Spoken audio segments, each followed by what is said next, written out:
This is Real News Media TV, coverage you can trust. Please like, share, subscribe, and hit the notification bell. Select all for daily news updates. Outrage at opening of attractions to tourists on No Movement Day.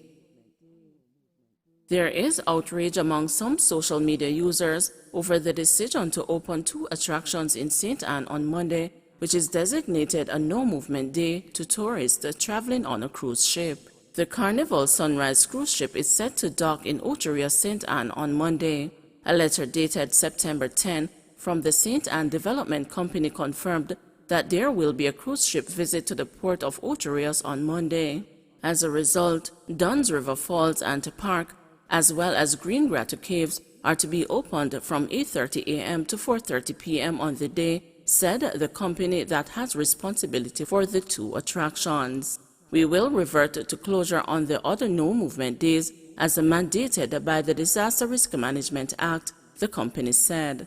We appreciate your continued support as we navigate through this unprecedented environment, the letter that was addressed to clients, seemingly subsidiary property management of the company added. It was signed by Farrah Blake, the Director of Subsidiary Management at St. Anne Development Company. The letter has since gone viral across social media platforms, with numerous persons arguing that the decision to open the attractions to tourists presents a double standard in governance nationally.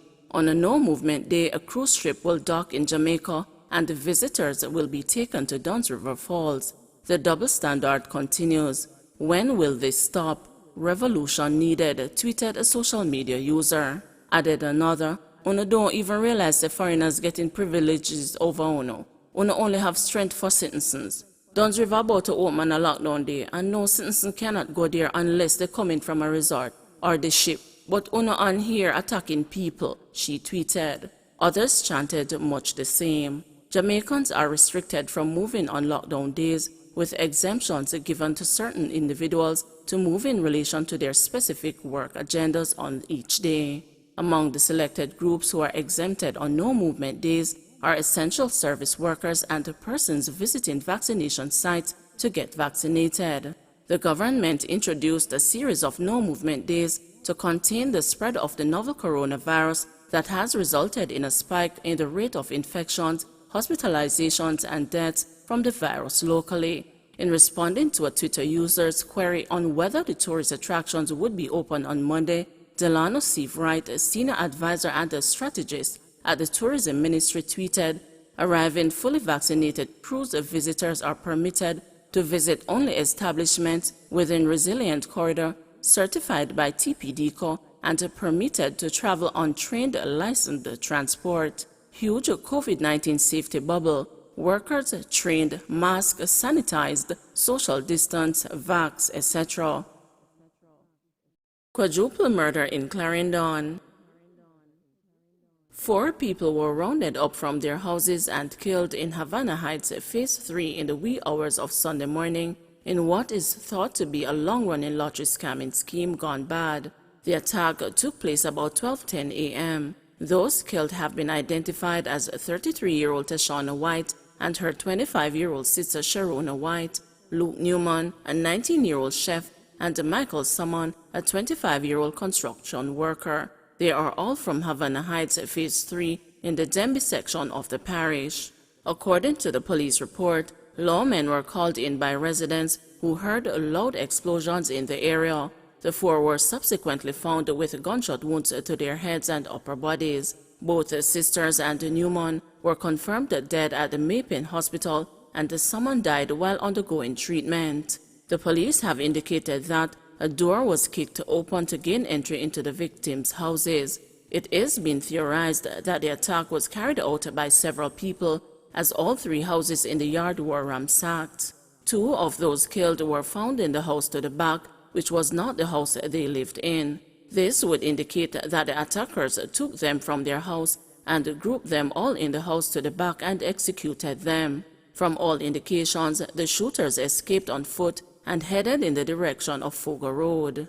Investigators theorized that a relative of the 2 females killed was the intended target of the attack. The long-running feud is also believed to be linked to the murder of Donovan Bryan, along Jackson Street in the parish 2 months ago.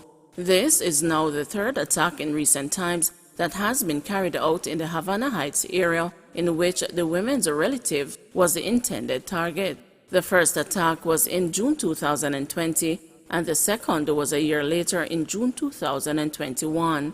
The relative has been on the police's radar for his involvement in lottery scamming activities in the area, which fueled a feud over the illicit scamming monies. This led to the initial attack, which has in turn led to a series of reprisals and counter-attacks. Investigations are ongoing. 14-year-old girl gone missing at Spanish Town bus terminus.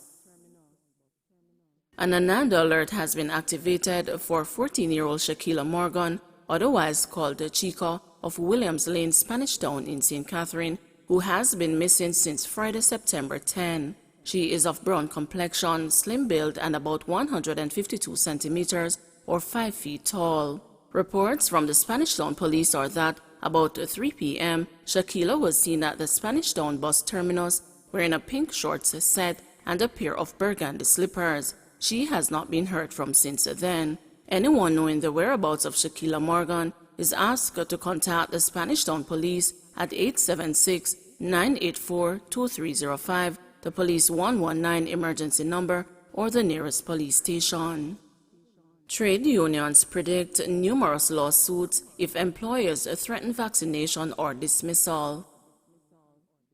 The Bustamante Industrial Trade Union says if employers force workers to get vaccinated or face dismissal, the Ministry of Labor and the Industrial Disputes Tribunal will be clogged with cases. Kavon Gale, President General of the BITU, were among 5 trade union leaders who joined the Ministry of Health on Friday to urge workers to get vaccinated. However, Mr. Gale said if companies pursue forced vaccination, it will erode trust between workers and employers, and then you're going to have another situation where you're going to have numerous disputes around dismissals up to the Ministry of Labor and leading to other disputes at the Industrial Disputes Tribunal, which is already overburdened.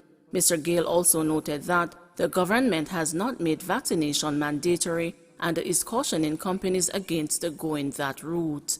Instead, he urged employers to await the vaccination policy being finalized by unions and employer groups, which should come out very soon. Helen Davis White, head of the Jamaica Confederation of Trade Unions, has also suggested that employers are batting on a very sticky wicket in trying to dismiss workers or take action against those who have decided not to take the vaccine. Doctors warned against treating COVID-19 patients with very low oxygen levels at home. The Ministry of Health is cautioning medical doctors against the practice of treating COVID-19 patients with dangerously low oxygen saturation levels at home.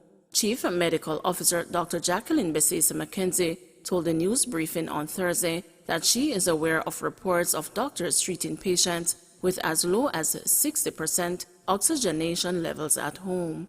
A word of caution to our doctors that the physiology of oxygen used in the body has not changed with the advent of COVID-19. Let us keep things simple. Tissues require oxygen to function, and there is a minimal level of blood oxygen that is required for adequate tissue function. Oxygen saturation levels below 90% for long periods is dangerous, she warned. Dr. Besesa McKenzie said the tools being used to monitor oxygen saturation at home become less effective as the levels decline. Pulse oximetry, which is used to pulse oximeter the accuracy of this tool, is high at saturations of between 90 to 100%. It is dangerous to manage patients using a pulse oximeter when their levels are below 90%, as the arterial pressure of oxygen is not known. She urged doctors to exercise caution and to practice within the scope of their knowledge and experience and refer patients appropriately. Free petrol for some motorists at a vaccination blitz in Drax Hall. St. Anne businessman Wayne Booth is offering free petrol for a select number of motorists transporting people to COVID vaccination blitz site in Drax Hall today. The vaccination drive runs from 10 a.m. to 5 p.m. Booth, the operator of Booth service station in Drax Hall, said the first 60 motorists carrying at least 2 people to be vaccinated at the site adjacent to his property will be entitled to 10 liters of gas. The aim is to really get people out to be vaccinated, said Booth. He also said the initiative is part of his social and corporate responsibility. For customers, staff, friends, and people who come by, I think my little piece will help in the whole vaccination blitz, he told the news. The vaccination incentive is a partnership with Kareem, Wesinko, and the Justices of the Peace in St. Anne. Don't forget to like, share, subscribe, and hit the notification bell. Select all for daily news updates.